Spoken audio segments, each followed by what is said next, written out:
할렐루야 인사도 좋은데 제가 중국말로 인사를 하겠습니다. 니하오. 기억나시는 분들은 계실 것 같습니다. 좋습니까? 라는 인사인데요. 그래서 오늘은 새롭게 한번 뵙는 분들에게 같이 인사 나눴으면 좋겠습니다. 니하오.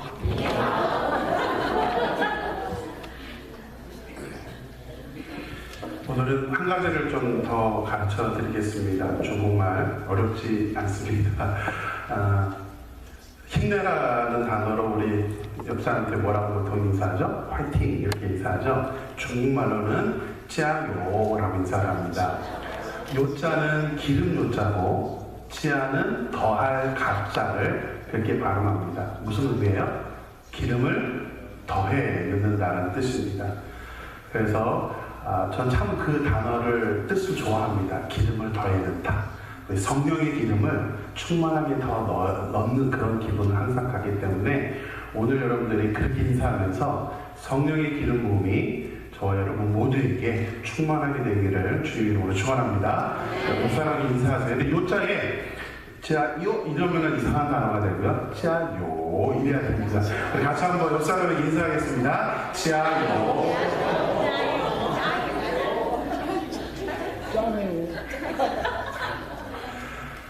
전동진 목사님께서 저를 참 많이 사랑해 주시고 아껴 주셔서 미국에 들어올 때마다 여러분과 함께 말씀을 나눌 수 있는 귀한 시간을 허락해 주셔서 너무나 감사를 드립니다.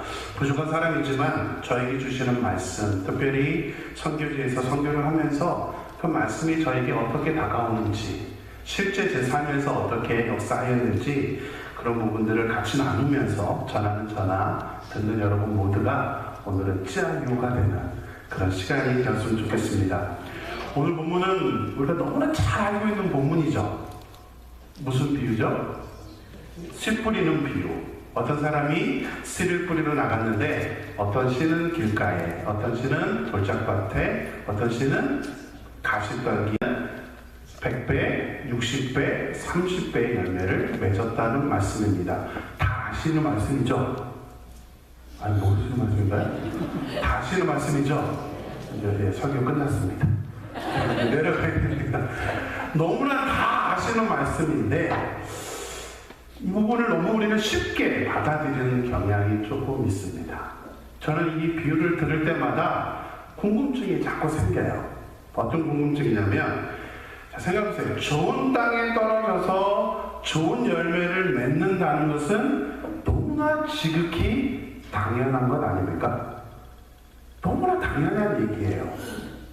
어떻게 보면 너무 시시하고 그런 이야기인데 왜 예수님께서 이거를 구체적으로 비유로 들어서 설명을 하셨는가라는 것입니다. 집에서 상추나 깻잎, 야채, 고추 이런 거 키우시는 분들은 잘 아시잖아요.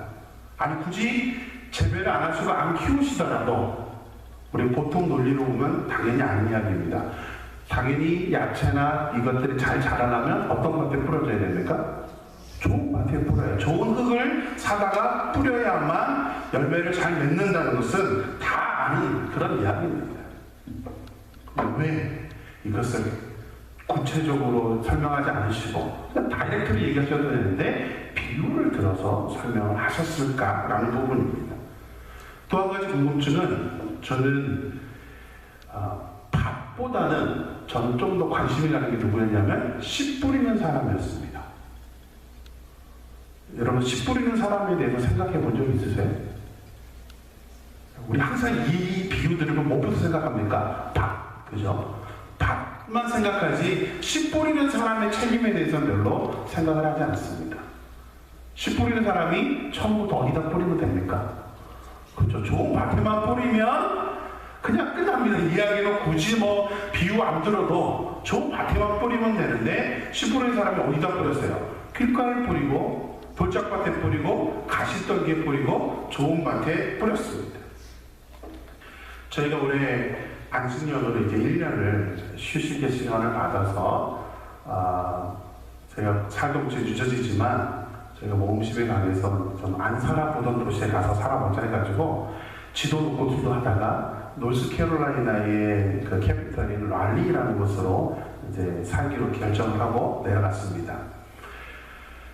집을 아파트를 얻어서 그 뒷면에 뒷뜰에다가 아내가 이제 여기 있는 동안에 야채를 좀 우리가 키워 먹자 해가지고 이제 밭을 작은 텃밭을 일궜습니다. 당연히 좋은 흙을 사서 잘 일궜더니 뭐 씨 뿌리자마자 며칠도 안 돼서 이제 싹이 나기 시작하고 아주 이제 잘 풍성하게 열매가 맺혀졌어요.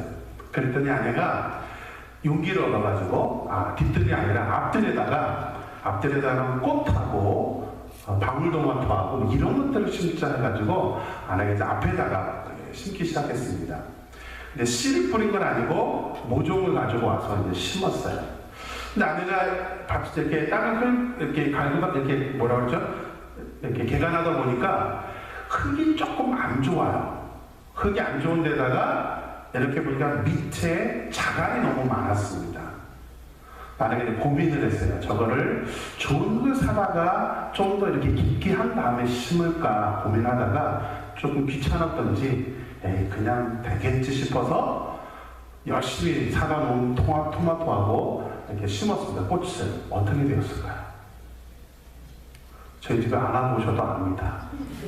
어떻게 되었을까요? 다 죽어버렸습니다. 하나도 살지 못하고 다 그냥 죽어버렸어요. 누구 책임입니까? 흙의 책임이에요? 아니죠. 누구 책임이에요? 뿌리는 사람에게. 심은 사람이 빨리 가서 돌이 있으면 흙을 더 사다 부으면 되는데 그걸 안 한 결과 잘못 심은 것입니다. 오늘 씨 뿌리는 비율도 마찬가지죠. 몇 군데 뿌렸습니까? 4군데 뿌렸습니다. 성공률은 몇 %예요? 25%. 이 씨 뿌린 사람 좀 잘 좀 뿌리지. 왜 씨 뿌리는 사람의 책임에 대해서는 이야기하지 않을까? 저는 이 비유를 보면서 그런 궁금증을 갖게 되었습니다. 자, 우리가 알고 있는 이 비유의 결론이 무엇이죠? 이 본문만 딱 들으면 벌써 결론을 아시잖아요. 목사님들 다 설교 뭐라고 말씀하십니까? 좋은 밭이 되십시오. 그러면 우리는 이제 아멘 그러죠. 근데 결론은 맞습니다. 근데 너무 그 결론에만 우리가 집중하고 있었습니다. 예수님께서 왜 이것을 비유로 말씀하셨고 우리에게 무엇을 말씀하시고자 하는지에 대한 것은 조금 외면한 채 밭에만 관심을 가지면서 좋은 밭에만 관심을 갖고 우리가 좋은 밭이 되자고 결론을 내려왔었습니다. 만약에 예수님이 그 결론이라면 굳이 비유로 말씀하실 이유가 없습니다. 자, 그럼 이 안에 예수님께서 우리에게 하시고자 하는 말씀이 무엇일까? 저는 좋은 밭보다는 나머지 3가지 밭을 좀 더 집중해서 봤습니다. 자, 다 아시는 밭이죠? 첫 번째 무슨 밭이요? 길가. 두 번째는 돌짝밭. 세 번째는 가시떨기. 자, 밭은 똑같이 3개가 있는데 뭐가 하나씩 문제가 있습니다. 그 밭에. 자, 오늘 본문을 자세히 보시고 한번 그 문제를 찾아보겠습니다. 자, 길가에 뿌린 씨에는 어떤 문제가 있었습니까? 4절 말씀해 보십시오. 뭐가 있다고 그랬어요? 새들이 와서 먹어버렸습니다.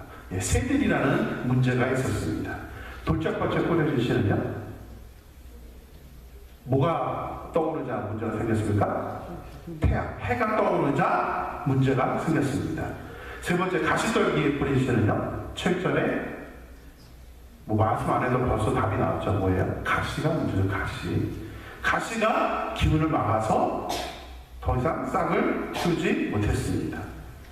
자, 그런데 생각해 보십시오. 새가 날아들지 않는 밭이 있나요?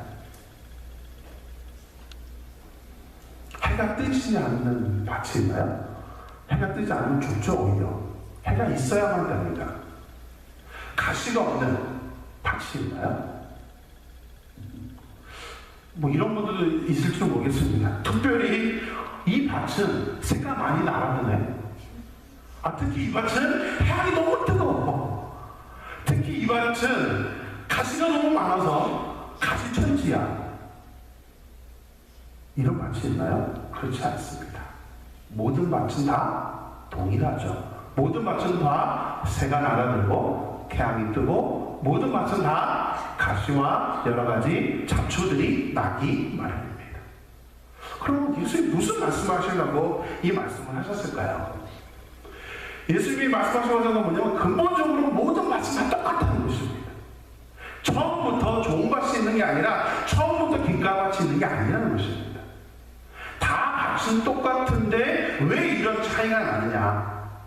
길가 밭은 무엇인가? 또 가시밭길은 무엇인가? 이것을 말씀하시고 싶은 것입니다. 이 비유의 결론은 좋은 밭이 되세요. 맞습니다. 그러나 예수님이 우리에게 원하시는 건 뭐냐면 왜 좋은 밭이 될 수 없는가를 말씀하시는 겁니다. 무엇이 문제가 되면 좋은 밭이 될 수 없는가? 그리고 우리가 어떻게 하면 좋은 밭이 될 수 있는가? 거기에 포커스를 맞추고 있다는 사실입니다. 자, 그럼 새를 한번 볼게요. 새가 뭐죠? 예수님이 일부러 그냥 이 얘기만 하면 끝나는 게 아니라 이제 마태복음 13장 후반부에 보면 설명을 하고 계십니다. 못 알아들을까봐. 비유를 딱 말해놨는데 못 알아들을까봐 설명을 붙여놨죠. 자, 우리 19절 말씀 보겠습니다. 새의 정체가 무엇인지 같이 한번 읽어볼까요? 19절, 마태복음 13장 19절입니다. 같이 읽습니다. 아무나 천국 말씀을 듣고 깨닫지 못할 때에는 악한 자가 와서 그 마음에 뿌려진 것을 빼앗나니 이는 곧 길가에 뿌려진 자예요. 무슨 말입니까?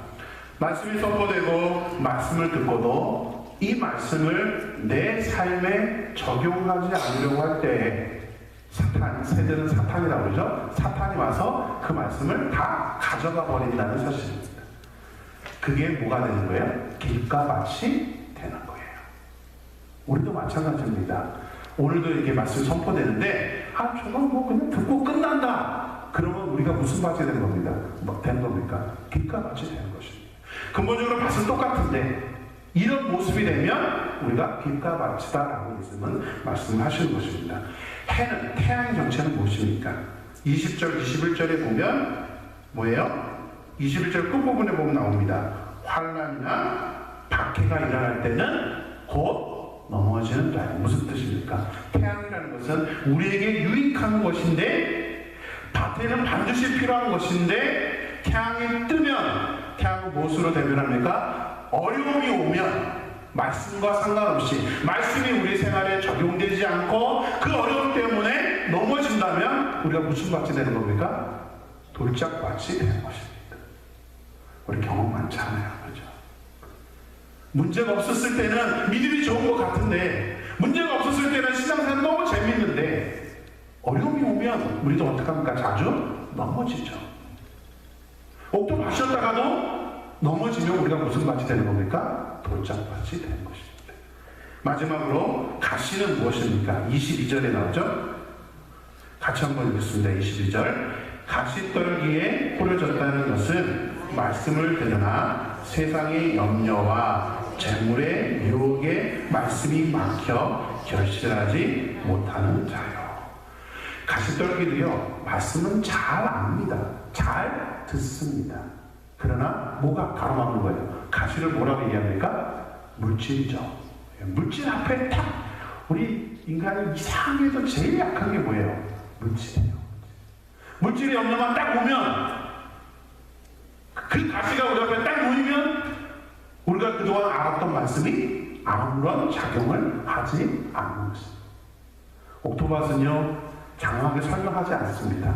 아주 간단하게만 말합니다. 옥토밭은 뭡니까? 말씀이 실제로 우리 삶에서 사라지느냐 그거밖에 없습니다. 말씀이 나에게 사라지는가? 이것을 성경은 다른 말로 믿음이라고 얘기합니다. 진정한 믿음이 무엇일까? 와, 믿음 좋다가 무엇입니까? 어렸을 때부터 제가 알고 있는 많은 우리 어머님 세대 분들 다 믿음 좋다 그러면 대부분 결론을 뭐로 내느냐면 교회 열심히 다니시고 이게 믿음이라고 저는 들어왔습니다. 근데 성경에는 그게 믿음이라고 합니까? 그렇지 않습니다. 성경의 믿음은 결국 하나예요. 뭐예요? 말씀대로 사느냐, 말씀이 생활 속으로 나타나고 있느냐, 실제로 말씀이 작용을 하고 있느냐, 그것이 성경에서는 믿음이라고 정의합니다. 오늘 저와 여러분의 믿음이 오늘 이 기준으로 이 말씀을 통해서 완전히 좀 기준이 달라질 수 있었으면 좋겠습니다. 저도 이렇게 말씀드리지만 중국에서 사역을 하면서 저에게 아주 큰 깨달음을 주었다. 이 본문의 말씀이 저에게 얼마만큼 그동안 잘못 살아왔는지를 깨닫게 해준 사건이 있었습니다. 사역 이야기를 하면서 그 이야기를 통해서 저의 경험이기도 하고 여러분들에게 그 말씀을 좀 같이 나누면서 은혜를 받을 수 있었으면 좋겠습니다. 중국은 공산주의 국가입니다. 아직도. 그리고 문화혁명이라는 것을 통해서 우리가 쓰는 오선지 악보들을 전부 다 말살해버렸습니다. 이게 부르주아 문화라고 해서 문화를 다 없애버렸어요. 그래서 일반인들은 오선지 악보를 볼 줄을 모릅니다. 지금 성가대원들 생각해보세요. 우리 지하시는 분이 악보를 딱 줬는데 아무도 몰라요. 이게 뭔지를. 오선지는 다 그림이에요. 못 본단 말이에요. 제가 성가대 찬양을 들으면서 중국에서 사역이 좀 이렇게 생각이 납니다.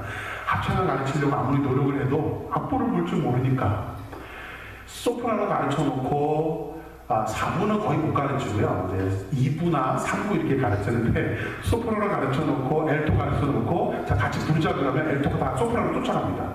들어본 적이 없기 때문에 그러니까 거의 똑같은 음악이 나올 정도로 중국의 음악에 지금 굉장히 큰 어려움이 있습니다. 그러다 보니 교회도 특별히 지하교회로 모이다 보니까 교회가 음악을 할 수가 없습니다. 노래는 있는데 이거를 연주를 하거나 악기를 칠 수가 없어요.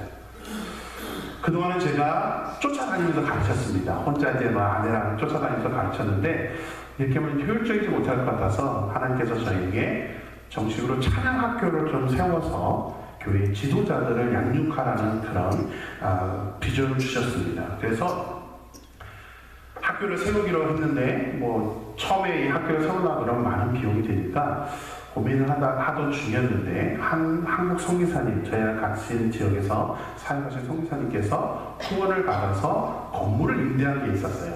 그래서 이 성기사님께서 저희에게 싼 가격으로 임대를 해주셔서 학교를 운영을 하게 되었습니다. 한 1년 정도 운영을 하고 있는 중에 이 성기사님이 갑자기 한국으로 영국 귀국을 하게 되셨어요. 중국 교회를 같이 쓰고 있었는데 이제 성기사님이 떠나시니까 우리 중국 교회 측에서 저희한테 장소를 자꾸 쓰지 못하도록 제재가 들어왔습니다. 그래서 고민을 했죠. 특별히 이제 그해 한 달 뒤에 이제 단기 선교가 한국에서 계획되어 있었는데 그것도 하지 못하도록 막은 것입니다. 그래서 제가 아내랑 기도하면서 이거 보면 하나님의 사인이다. 단독으로 그동안 이제 다른 분이 들어가 있다 보니까 여러 가지 사역의 제한이 있어서 이제는 우리가 단독으로 좀 건물을 얻고 더 많은 사역을 할 수 있도록 하나님께서 길을 열어주신 것이 아닐까. 그때까지만 해도 믿음이 좋았습니다. 그렇게 봤어요. 이거는 정말 하나님이 주시는 뜻이야. 확신을 딱 가졌습니다. 근데 시장 조사를 해봤어요. 이제 건물을 얻고 안에 인테리어를 하고 악기들을 또 사고 가구들 사고 이러려면 얼마가 될까를 딱 계산했더니 한 10만 불이 되는 거예요. 이거를 이제 고민이 되는 겁니다. 악기 가격 아시잖아요. 피아노 찬양 학교니까 피아노만 한 10몇 대가 필요합니다. 이 모든 것들을 다 감안해서 하니까 10만 불. 이걸 어떻게 해야 되나. 그 10만 불이라는 가격이 딱 나오자마자 이제 저희 믿음은 사라지기 시작했습니다. 확신은 있는데 이 액수가 저한테 너무 크게 보이는 거예요. 그래서 이거를 장소를 우리 학생들하고 이제 아는 사람들한테 장소를 알아보라고 말은 했는데 또 한 가지가 걸렸습니다. 제 마음속에 만약에 이것을 후원을 받지 못해서 건물을 얻지 못했을 때를 생각하게 된 겁니다. 여러분들이 만약에 저 입장이면 당연히 생각해야 될 일이죠. 리더이기 때문에 얻게 됐을 때와 못 얻게 됐을 때를 판단하고 준비하는 것이 지극히 합리적이고 당연하다고 저도 생각을 했습니다. 만약에 못 얻게 되면 그 장소에 단기 선교를 취소하고 그 장소에서 계속 불이익을 당하더라도 장소를 사용해야만 되는 상황이었습니다. 그래서 두 가지를 다 계산했는데 하필이면 같이 사용하고 있는 중국 교회의 사역자가 저희 학교에서 와서 배우고 있는 학생이 있었습니다. 그러니까 이제 제가 그 친구를 염두에 둬서 만약에 이게 공개적으로 알게 되면 나중에 그 건물마저도 못 쓰게 될까봐 어떻게 했냐면 몰래 비공개적으로 장소를 알아보기 시작했습니다. 그때까지만 해도 저는 당연히 그래야 된다고 생각했습니다. 그런데 며칠 뒤에 아침에 이제 우리 중학생들하고 큐티를 하고 있는데 그때 본문 말씀이 저를 제 가슴을 팡 때렸어요. 여러분 잘 아시는 본문입니다. 다윗이 사울에게 죽을 것 같아서 라기스 왕 앞으로 도망갑니다. 거기서 며칠 있는데 갑자기 그 신하들이 다윗이라는 걸 알아보죠. 그러니까 다윗이 어떻게 했습니까? 예, 미친 척 연기를 했습니다. 왜 그랬죠? 그게 합리적인가요? 이 본문을 보면서 다윗에게 은혜 받습니다 이런 건 없을 거예요. 그죠? 다윗이 뭐가 없어서 하나님이 함께 하실 것이라는 믿음이 약해지니까 그 용맹한 골리앗을 무찌른 다윗이 연기를 한 겁니다. 그래서 그것 때문에 다윗이 이후에 굉장히 하나님 앞에 질책을 당하죠. 그 본문을 딱 나오는데 하나님께서 저에게 말씀하시는 거예요. 너 지금 다윗이야. 너 지금 다윗처럼 연기하고 있지 않니? 저와 아내가 동시에, 제 옆에 아내가 앉아있었는데 동시에 이 말씀이 저희에게 주시는 말씀임을 깨닫게 되었습니다. 앉아서 이 말씀을 보는데 가슴이 먹먹하고 계속 눈물이 나는 거예요. 내가 알고 있는 믿음, 그래도 적어도 목사인데 그동안 말씀을 가르치면서 어떤 상황에도 굴복하지 않고 하나님을 믿으라고 가르쳤던 사람인데 제가 계산하고 있고 제가 그 돈 때문에 연기하고 있다라는 모습을 보니까 부끄러운 거예요. 그날 저녁에 저희 학생 중에 한 자매가 상담을 하겠다고 저희 집에 찾아왔습니다. 상담을 다 해줬는데 이 자매가 학교 이야기를 저한테 건네는 거예요. 목사님 어떡합니까? 학교 건물 못 얻으면 어떡합니까? 이런 얘기를 저한테 하는데 저는 그냥 못 얻을 일은 없겠죠? 그러니까 이 자매가 저한테 딱 그런 얘기, 만약에 건물을 못 얻더라도 걱정하지 마세요. 그냥 공원에 나가서 연습해도 됩니다. 이러면서 저에게 얘기를 하는데 제가 그 순간 또 한 대를 딱 맞았습니다. 목사보다 믿기도 좋더라고요. 저는 염려하고 있는데 공원에 가서 연습하세요. 그 다음날 아침에 아내랑 결심을 하고 우리 학생들 큐티할 때에 선포를 했습니다. 아니요, 선포가 아니라 엄밀히 말하면 고백을 했습니다. 회개를 했습니다. 내가 너희들을 가르치는 목사인데, 내가 말씀을 전하는 사람인데, 믿으라고 말하는 사람인데 나는 믿지 못했다. 후원이 못 될 것을 계산해서 내가 머리를 쓰고 연기를 하면서 내가 그렇게 속이고 살았다. 나는 너희들의 목사가 될 자격이 없다. 미안하다. 그러면서 우리 학생들은 고백을 했습니다. 근데 우리 학생들이 울면서 저한테 그래요. 괜찮습니다. 목사님 저희 장수 없어도 돼요. 장수 없어도 돼요. 중요한 거는 목사님만 계시면 됩니다. 우리에게 가르칠 수 있는 목사님만 계시면 되지 목사님이 어떻게 했건 그건 상관없습니다. 제가 더 부끄러웠죠. 학생들이 저보다 더 뛰어난 큰 마음을 갖고 있더라고요.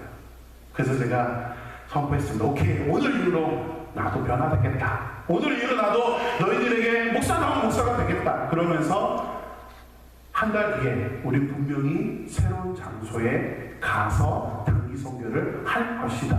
기대하느냐라고 그랬더니 우리 학생이 다 아멘을 하더라고요. 그래도 솔직하게 불안할 수밖에 없잖아요. 그 많은 돈을 어떻게 준비할 것인가. 그래도 학생들하고 기도하는데 하나님께서 역사를 하셨습니다. 며칠 지난 뒤에 단기 선교로 오기로 한 그 교회에 원래 그 책임자가 저희 대학교 후배 집사님이셨어요.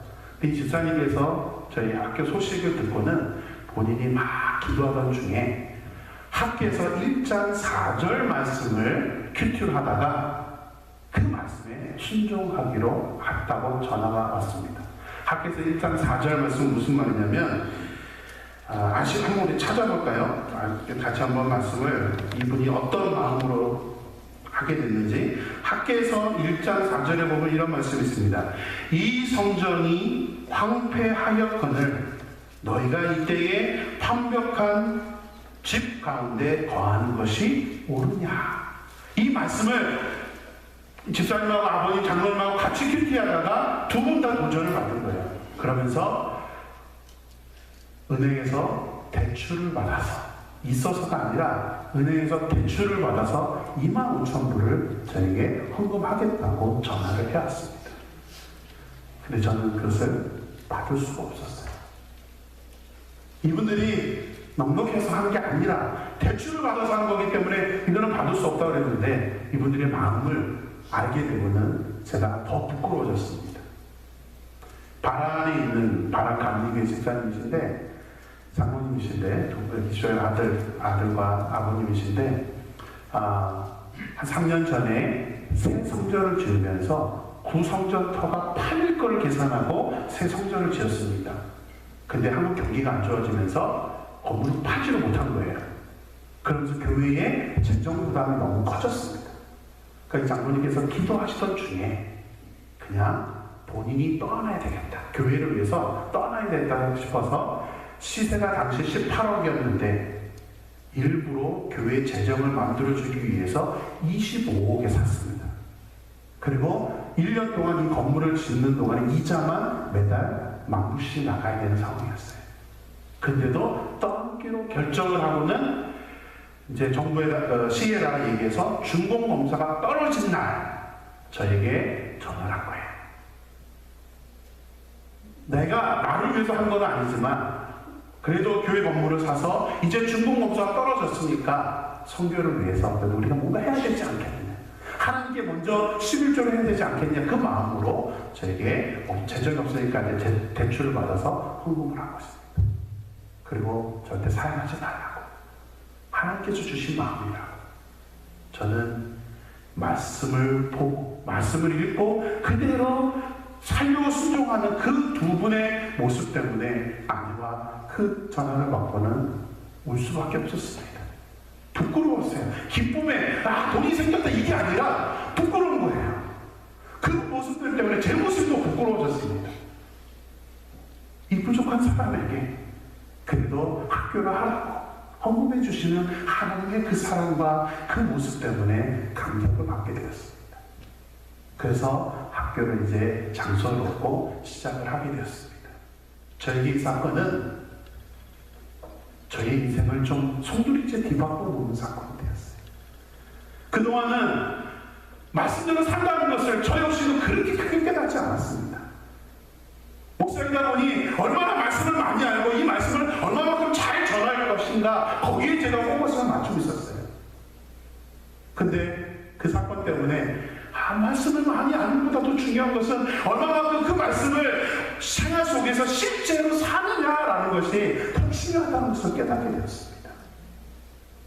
그래서 그날 이후로 아내와 함께 이제 믿자, 이제 더 이상 고민하지 말자라고 하나님 온전히 믿어버리니까 하나님께서 그때부터 지금까지 매일매일 기적의 연속의 사건들을 저에게 허락해 주셨습니다. 저는 확신합니다. 사실 이 기적의 사건들을 다 말씀드리고 싶어요. 오늘 밤새서 얘기하면 아마 끝날 것 같습니다. 내일 아침에 다 시간상 말씀을 못 드릴 것 같은데, 그래도 저희는 그 하나님을 만나게 되었어요. 믿음이라는 것이 얼마나 중요한지를 깨닫게 되었습니다. 한 가지만 아쉬우니까 그래도 말씀을 드리겠습니다. 25,000불 헌금이 들어왔지만 아직 75,000불이 모자랐습니다. 근데 그 뒤로 헌금은 한 푼도 들어오지 않았습니다. 중간에 또 흔들릴 뻔했어요. 왜냐하면 채워줘야 이게 공사가 되는데 안 채워지는 거예요. 하나님이 또 저를 테스트하셨어요. 근데 제가 흔들렸게요, 안 흔들렸게요? 예, 너무 잘 아십니다. 아내랑 흔들리지 않았어요. 그래, 후원은 헌금은 안 돼도 분명히 하나님께서 다른 방법을 사용하실 거라는 것을 믿게 됐어요. 더 이상 흔들리지 않고 우리 학생들하고 후원이 안 되니까 기도했습니다. 제일 사실 힘든 게 뭐였냐면 바닥 공사였어요. 마루를 이제 깔아야 되는 학교 평수가 좀 꽤 큽니다. 왜냐면 피아노 한 10개 방, 연습실하고 교실, 사무실, 그 다음에 홀에서 이제 집회를 할 수 있는 한 100여 명 넘게 들어가는 홀이 있는데 그 마루를 다 깔아야 되는데 견적을 한번 확인해 봤더니 이게 공사비에서 제일 많이 들어가더라고요. 너무 많은 비용이 들었습니다. 근데 헌금이 더 이상 안 되니까 이것을 어떻게 하면 고민하는데 학생들은 기도하던 중에 불현듯 한 친구가 생각이 났어요. 제가 가르치던 사람들 중에 그 바닥 공사를 하던 친구가 있었습니다. 그래서 혹시나 좀 더 싸게 할 수 있을까? 믿음이 참 약해요. 혹시나 싸게 할 수 있을까? 전화를 했습니다. 그랬더니 이 친구가 전화를 딱 받자마자 오겠다는 거예요. 그래서 학교를 딱 보더니 이 친구가 하나님은 정말 신명왕측하십니다 라고 얘기해요. 뭐가? 그랬더니 며칠 전에 어느 한 회사에서 마루를 새로 이제 회사가 들어서면서 그 회사 이미지랑 맞게 하기 위해서 마루 바닥을 다 교체를 해달라고 공사 수주가 들어온 거예요. 이 친구가 갔더니 나무 그 마루가 너무 깨끗하더래요. 그래서 혹시나 해서 조심조심 그것을 다 뜯었다는 겁니다. 혹시 재활용할 수 있을까 싶어서 다 뜯었는데 저희 학교 건물에 딱 와보더니 이 친구가 정말 하나님 멋있다. 왜냐하면 그 건물과 저희 건물이 규모가 똑같은 거예요. 그러니까 마루가 그대로 저희 학교에 다 깔 수 있는 양이 모자라지도 않고 남지도 않았어요. 정확하게 딱 깔 수 있는 양이 되니까 이건 하나님의 뜻이다 해서 제가 이거 그냥 무료로 깔아드릴게요. 할렐루야. 그렇게 그냥 해결해 버리더라고요. 이게 돈이 중요한 게 아니었습니다. 믿음이라는 게 그런 거예요. 믿음이라는 게. 우리가 생각하는 방법이 아니라 우리가 온전히 하나님을 믿으면 하나님의 방법대로 역사하십니다. 믿습니까? 그게 말씀대로 사는 사람이 경험할 수 있는 경험입니다. 그 뒤로 하나님께서 학교를 너무나 사랑하셔서 저희가 이제 안식년으로 나와 있지만 학교는 계속 운영이 됩니다. 8명의 풀타임 사역자가 지금 학교를 운영하면서 중국 전역에 여러 사람들에게 도움을 주고 사역자들을 세우고 그러면서 너무 멋있게 저희 없어도 사역을 할 정도로 이제는 자립을 잘 하고 있습니다. 그 기적들 저와 여러분들이 다 누릴 수 있었으면 좋겠습니다. 목사이지만 저 역시 길가의 밭이었습니다. 말씀을 가르치면서도 막상 말씀을 제 삶에 적용을 못하고 살았습니다. 저는 돌짝밭이었습니다. 가시밭이었습니다. 세상의 문제 앞에 염려하고 두려워하고 믿지 못하고 그렇게 살아왔습니다. 물론 또다시 새 때문에 태양 때문에 가시 때문에 또 흔들릴 때가 올지도 모릅니다. 우리 인생은 그렇잖아요. 100% 자신을 못합니다. 그러나 적어도 이제는 몸부림칠 줄 안다는 것을 배웠습니다. 아무리 흔들릴지라도 적어도 말씀을 한번 읽어보려고 노력하고 몸부림치면서 그 말씀을 한번 살아보려고 노력할 수 있는 그 마음밭이 되었다는 사실입니다. 사랑하는 7일 장로교 성도 여러분, 처음부터 좋은 밭은 존재하지 않습니다. 우리가 주님 곁에 갈 때까지 100% 좋은 밭이 될 수 없을지도 모릅니다. 그러나 중요한 것은 그게 아니죠. 말씀을 잘 듣고 많이 아는 것 중요합니다. 그러나 그것이 좋은 밭이 아닙니다. 그게 좋은 밭이라고 예수님은 말씀하지 않습니다. 한 말씀이라도 말씀대로 실제로 살 때에 우리는 점점점 길가에 바쳤다가 좋은 밭으로, 돌짝밭에 바쳤다가 좋은 밭으로, 가시밭에 바쳤다가 좋은 밭으로 조금씩 변해가는 줄로 믿습니다. 새가 날아올 거예요. 태양이 떠서 여러분들을 흔들어 놓을 것입니다. 가시가 여러분들을 염려하게 만들 것입니다. 경제적인 어려움 때문에 고민하게 될 것입니다. 그러나 우리가 말씀으로, 우리가 너무 잘 아는 예수님도 똑같은 그 유혹을 당하셨죠. 예수님 어떻게 이겼습니까? 말씀밖에 없습니다. 말씀밖에. 여러분들 저와 함께 말씀으로 하나씩 이겨냄으로 말미암아 저와 여러분이 오늘 비유에 등장하는 30배, 60배, 100배 열매를 맺는 좋은 옥토밭이 되시기를 주님 이름으로 축원합니다. 같이 기도하겠습니다. 하나님, 그동안의 저희 관심은 어떻게 하면 말씀을 잘 가르치고 어떻게 하면 더 멋있게 잘 사역하는지에 대해 쏠려 있었습니다. 그러나 하나님, 중국에서의 그 경험을 통하여서 또 오늘 씨 뿌리는 비유의 말씀을 통하여서 부족한 종에게 무엇이 잘못되었었는지 깨닫게 하시고 경험하게 하시네 감사와 영광을 돌립니다. 하나님, 저는 좋은 밭인 줄 알았습니다. 목사이기에 하나님께서 기뻐하시는 좋은 밭인 줄 알았습니다.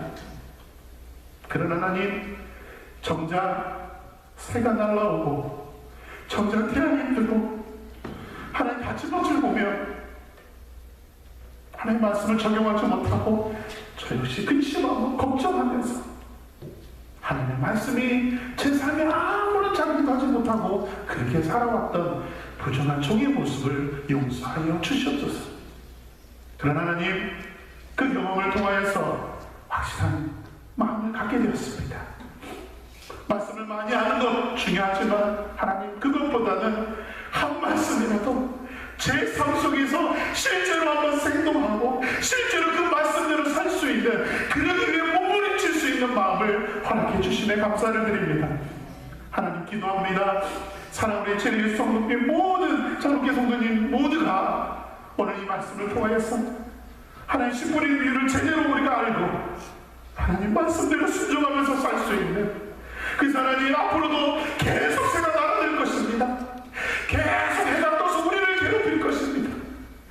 하나님, 세상의 염려와 물질의 욕심 때문에 아버지 그것이 가시가 돼서 우리를 찌를 것입니다. 그럼에도 불구하고 하나님, 이겨낼 수 있게 도와주시옵소서. 말씀을 이겨낼 수 있게 도와주셔서 아버지 100% 옥토밭이 되지 않을지라도 우리가 살아가면서 주님 곁에 가는 그날까지 조금씩 피하면서 주님께서 기뻐하시는 옥토밭으로 변할 수 있는 저희의 삶이 될 수 있도록 인도하여 주시옵소서. 하나님께서 저희를 그렇게 만들어 주실 줄 믿고 거룩하신 예수님 이름으로 기도드렸습니다. 아멘.